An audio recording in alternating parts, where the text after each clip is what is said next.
Bienvenue sur le site et la chaîne de But Football Club, c'est le Mercato Express de ce vendredi 25 juin. La grosse info du jour, elle concerne le Real Madrid et son président Florentino Pérez, qui s'est longuement exprimé lors d'un entretien à la radio espagnole Onda Cero. Il a été question longuement de Mercato, avec l'annonce de sa volonté de réduire l'effectif à 25 éléments, effectif qui est aujourd'hui à 35 joueurs, incluant les retours de prêt. Donc cela va imposer des ventes de joueurs, mais aussi des prêts, des transferts définitifs. Il a aussi été question de Marcelo, qui devrait continuer au Real Madrid, de Raphaël Varane et de Gareth Bale, pour qui l'avenir est incertain.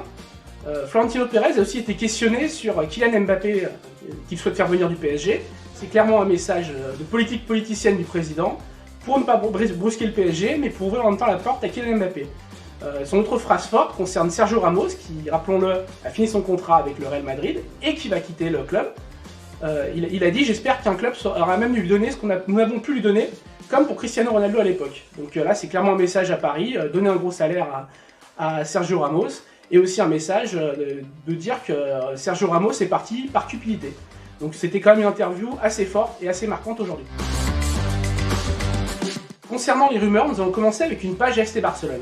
Tout d'abord pour rappeler que Lionel Messi n'a toujours pas signé sa prolongation de contrat. Il ne reste plus que 5 jours avant que le joueur soit officiellement libre et des détails à régler. Le contre-la-montre continue le concernant.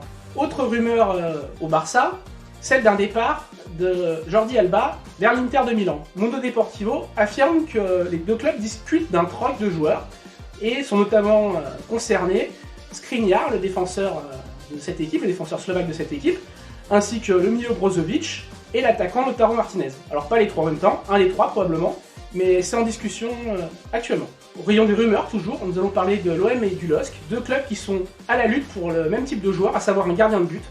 D'après la presse italienne, et plus précisément le média, la Gazzetta dello Sport, les deux clubs seraient sur le portier espagnol de l'AS Roma, Paul Lopez, un joueur dont José Mourinho ne veut plus puisqu'il a déjà remplacé par Rui Patricio.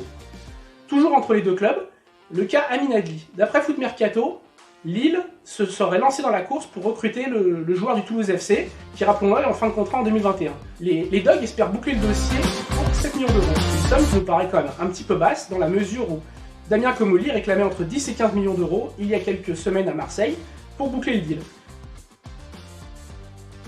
Au rayon des officialisations, il y en a quelques-unes. On va d'abord commencer par une page FC Nantes, avec la prolongation hier matin de Rolly Pereira Dassa, prolongation d'une saison du milieu de terrain, qui commençait à rentrer dans les plans d'Antoine Comboiré. Plus tard dans la matinée, vers midi, on a eu la signature de Willan Cyprien, une signature en prêt en provenance de Bâle, prêt avec option d'achat à 8,5 millions d'euros. Autre officialisation, du côté de Strasbourg, la première recrue pour Julien Stéphan sera un joueur polonais, Karol Fila, qui évoluait au Lechia Gdańsk en V1 polonaise. Donc une signature pour 4 ans, il est latéral gauche et devrait remplacer Anthony Cassi sur le départ. On attend ce vendredi les officialisations de Gianluigi Donnarumma au PSG. À l'OM, on devra avoir la signature à 100% de Gerson, l'accord de principe a été signé depuis quelques semaines déjà, et la signature de Conrad de la Fuente, le milieu offensif du FC Barcelone.